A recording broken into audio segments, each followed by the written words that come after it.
Hey guys, if you're thinking about moving to Denver in 2026, this video will save you a lot of time and probably a few very expensive mistakes. My name is Adam. I'm a Denver and Colorado native, local real estate expert, and today I'm breaking down 5 Denver neighborhoods that I believe stand out the most in 2026. And these aren't based on hype, they're based on livability, long-term value, and what buyers are actually prioritizing right now. These aren't the flashiest areas that everybody else is talking about. They're what I feel, and many of my local friends agree, are areas that you definitely want to keep on your radar if you're considering Denver in 2026. With all that being said, let's get started with another brand new episode of Living in Denver.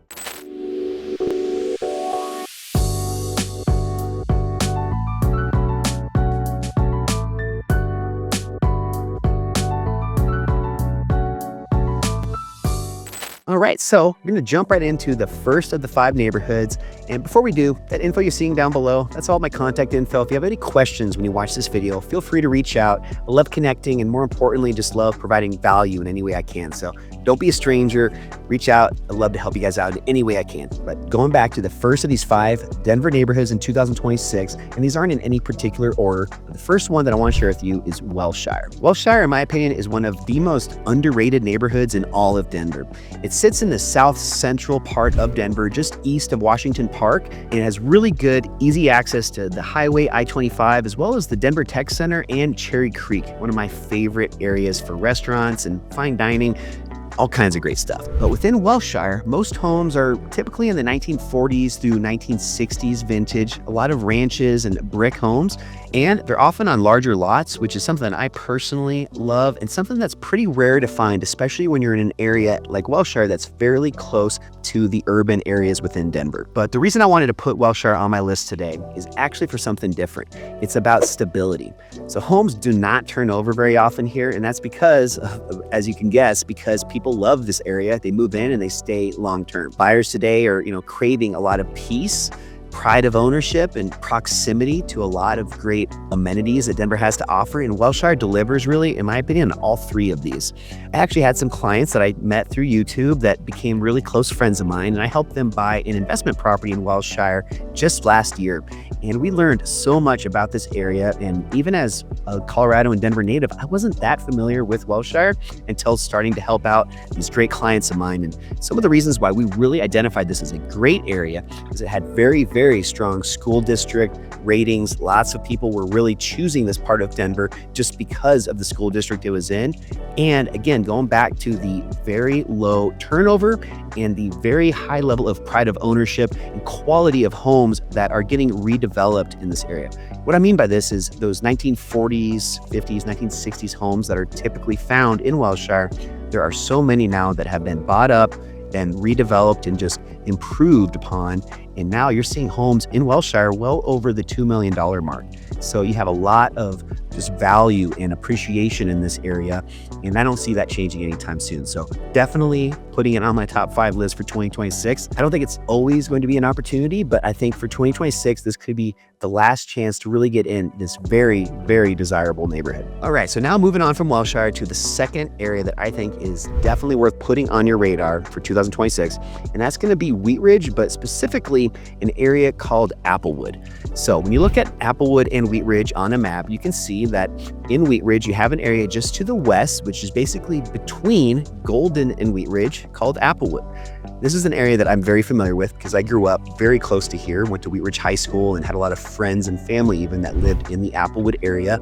And this is a spot that has really gotten popular over the last 5 years, in an area that really nobody knew about until recently. So there still is a little bit of a window hopefully remaining if this area is somewhere that you might want to consider finding a home. I think the prices of the homes in this area are going to continue to go up, so you are going to be paying a premium to be in this very exclusive part of Wheat Ridge and Golden. And part of that just comes down to the lifestyle. I'll talk more about that in a second, but just as an overview, the reason that Applewood and Wheat Ridge make this list is because they offer something that more and more buyers want in 2026, and that's going to be space, views, and access without that full mountain pricing like you might find in areas like Golden.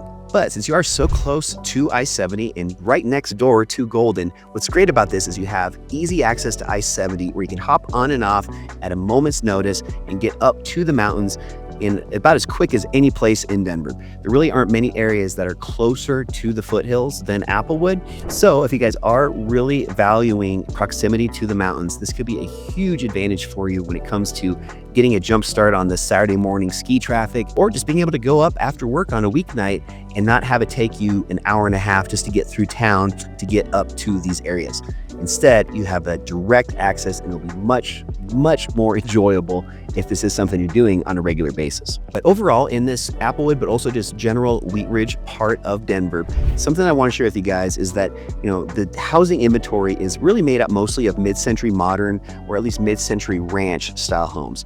And what I love is a lot of these are larger lots, larger backyards, and some higher end remodels that you're starting to see pop up, especially in that Applewood area, as well as some custom builds.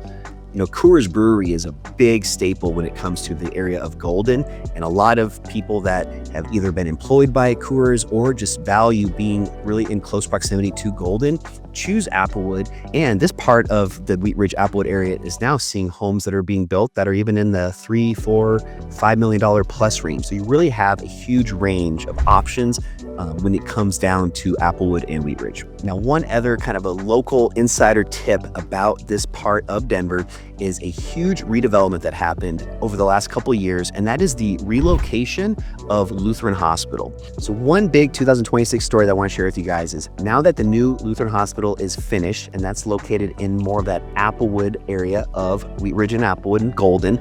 Now that that's finished, the existing previous location of Lutheran Hospital, the former Lutheran Hospital site, it has this 100-acre transformation plan that's going to be happening right now. Over the next few years, we're going to see a lot of movement and change in this part of Wheat Ridge. It's going to include housing, trails, open space, and also preserving some of the historic buildings from the Lutheran Hospital. Now, in my opinion, this is a long-term win when it comes to adding a lot more walkability to the Wheat Ridge area.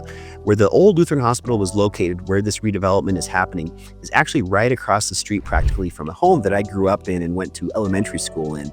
And, this is always a part of Wheat Ridge that did not have much walkability at all. There weren't any restaurants, bars, really just anything socially to do without getting in your car and driving. And now, after this new redevelopment is complete, a lot more of the Wheat Ridge area will have a lot more options and more walkability. So that's going to be a huge win, in my opinion, not just for the current people that live in this part of Wheat Ridge, but also really expanding on its desirability, where a lot more people, I think, buyers will start to value that and consider this part of Wheat Ridge where maybe before they hadn't even put it on the map. So if you guys currently own a home in this area, I think this is going to definitely help with your property values. And for somebody considering moving to Denver and maybe into Wheat Ridge, this is a great opportunity to get in before all of this redevelopment gets complete and starts to create a lot more desirability, where more people then find out about it after the fact. So you're able to hopefully get in before all of that happens, and hopefully when the prices are still a little bit more favorable. All right, so now moving straight into number three. Number three is going to be an area actually that I currently live in, and this is in Littleton, and it's known as Grant Ranch. If you guys haven't watched any of my previous content on my channel, definitely check out a few other videos that I have about Grant Ranch, because I love this place and I don't see myself really moving anytime soon because of so many great aspects of the life that it provides you on this south side of Denver. Grant Ranch is an area that I didn't even really know much about growing up until I kind of relocated to this side of town, but it's really one of Denver's best kept secrets. And a lot of people don't even realize it is actually within the Denver city limits. A little side note here that's kind of fun to share. On my street that I live in, I'm in the city of Denver zip code. One home over from me, though, literally my next door neighbor, they are not. They're actually on a different day of the week for their trash. They have a different police that patrols that part of the road. There's just some kind of quirkiness that goes on in this kind of dividing area within Littleton and Denver. But just want to kind of bring that up because you do find some of these kind of intricacies occasionally all around Denver, and this would be an example of one of those. But I love Grant Ranch, and it's located in that southwestern side of Denver, really close to places like Beaumar, which is another really cool spot to check out if you guys aren't familiar with that. And one of the reasons why I love Beaumar as well as Grant Ranch is because it has so much water. So Denver is an area that, really doesn't have a ton of lakes and reservoirs, especially for people to enjoy with getting on the water and paddleboarding, fishing, even potentially water skiing, wakeboarding, sailing, all kinds of great stuff. But there's really not a whole lot of that available when you live in the city of Denver. What I love about this southern side of town in places like Bomar as well as Grant Ranch is you have a lot of this actually available, which is very rare to find, and another example of something that really does help with your property values just because it is somewhat unique.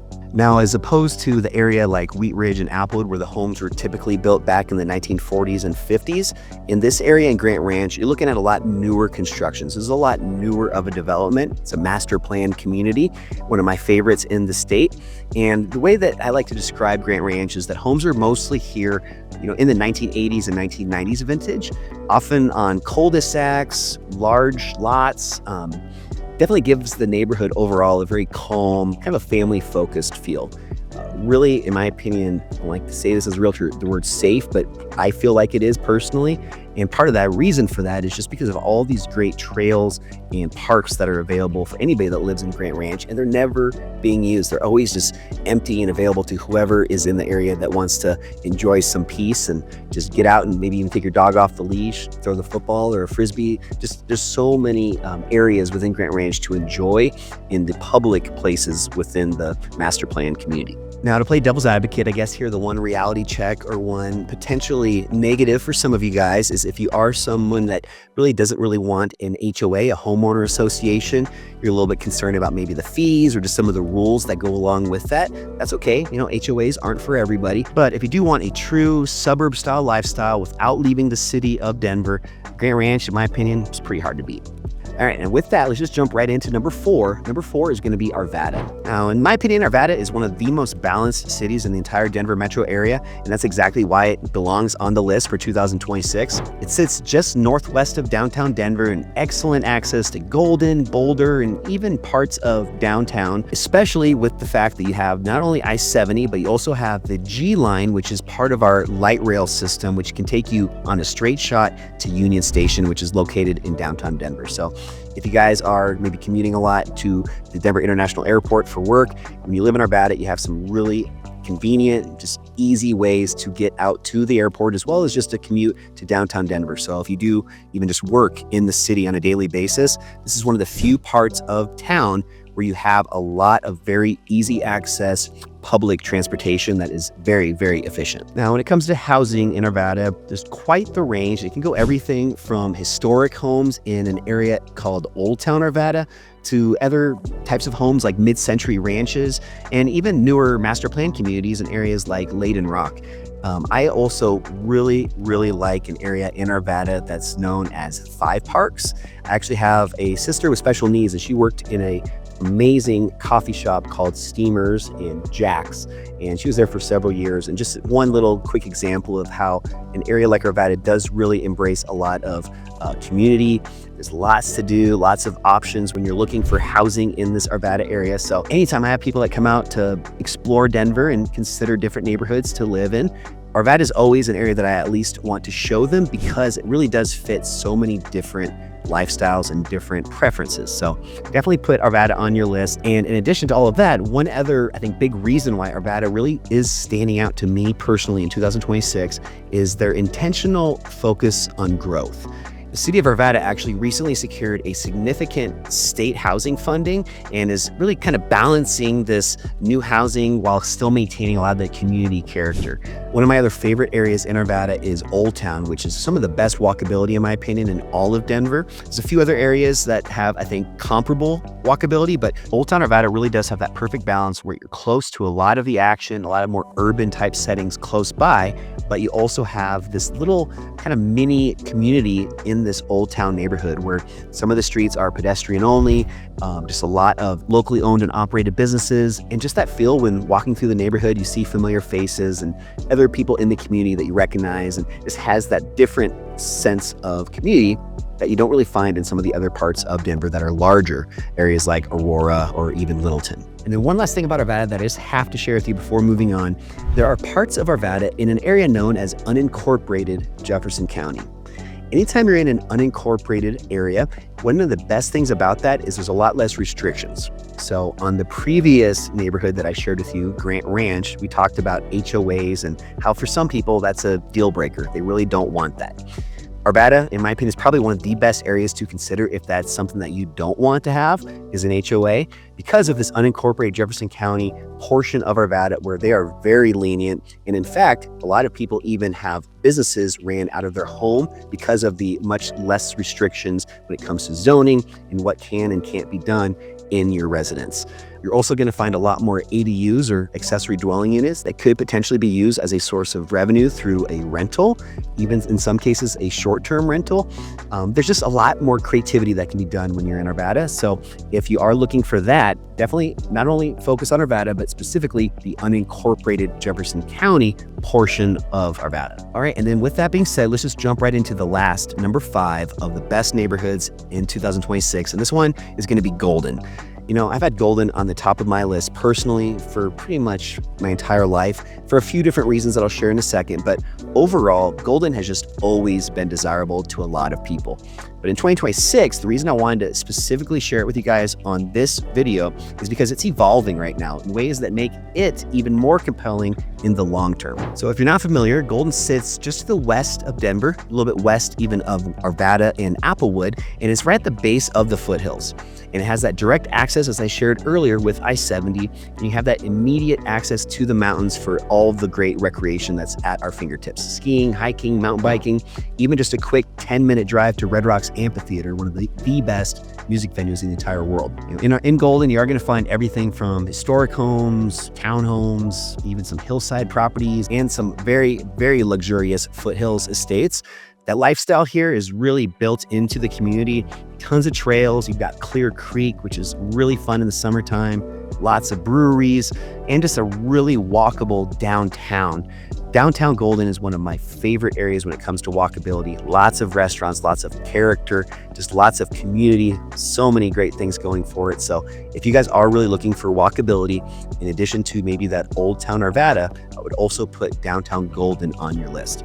Now, one negative is there isn't a ton of inventory in this area. So anytime I'm helping people look for homes and we're considering Golden, that is one challenge we often have is there's just not that many homes currently on the market and available to tour. So if you guys are really gung-ho and passionate about Golden, just be aware that you might need to have a little bit longer window of considering homes, being able to, you know, if you look for homes and you don't find the one that you're really passionate about, it might just mean you have to wait a little bit longer until more inventory hits the market. So a little side note that I think is important because Golden oftentimes does become a little frustrating for buyers because of its very minimal inventory and its very high prices in comparison to some of the neighboring areas like Wheat Ridge. And one last thing on Golden before we close this video out that I want to share with you because it is very relevant and time sensitive as I film this video in the beginning of 2026 is going to be a brand new redevelopment that is actually in the downtown Golden area. And this is known as the Clayworks District. So it's this multi-block redevelopment is in downtown and is bringing a lot of stuff to the downtown Golden area. New restaurants, more retail, some offices, and even some more community space while still preserving a lot of the historical elements. A lot of the buildings in this part of downtown Golden are very historic, very old, lots of cool exposed brick, even some painted murals on some of the sides of the buildings, just lots of character, which I love. It's one of my favorite aspects of Golden, and definitely a reason why so many people choose this as high on their list for considering places to move to. Now, I'm going to leave you guys, though, with this about Golden. The reality check with Golden is that it's very expensive for a lot of the inventory that's out there. And there's also a lot of tourism traffic. So you're going to have a little bit more of, people that don't live in that area, but are coming there either for a day trip or in some cases, people that are even maybe flying in and staying in Golden to have direct access to the foothills or maybe even to stay in Golden and go to a concert at Red Rocks. So you have a little bit more tourism-based foot traffic in downtown Golden. And that's something that I think has some pros and some cons, but overall I think is a positive because it's just making that area even more vibrant and more healthy when it comes to the retail stores, restaurants, all that stuff. So, Golden definitely, does command a premium when it comes to price point, but for many buyers, that lifestyle makes it worth it. You really are that much closer to the mountains, that much closer to a lot of what so many people choose to move here for, which is that outdoor, active, healthy lifestyle. And man, I'll tell you what, I can't think of a better place to really embrace that than Golden. So even though it's number 5 on the list, in a lot of ways, I put it at number 1 going into 2026. So with that being said, it also might be something that you guys want to put on your radar. All right, so those are the 5 neighborhoods for 2026. Hope you guys got some value out of this episode, and hopefully you realize that these 5 neighborhoods, it's not just about hype.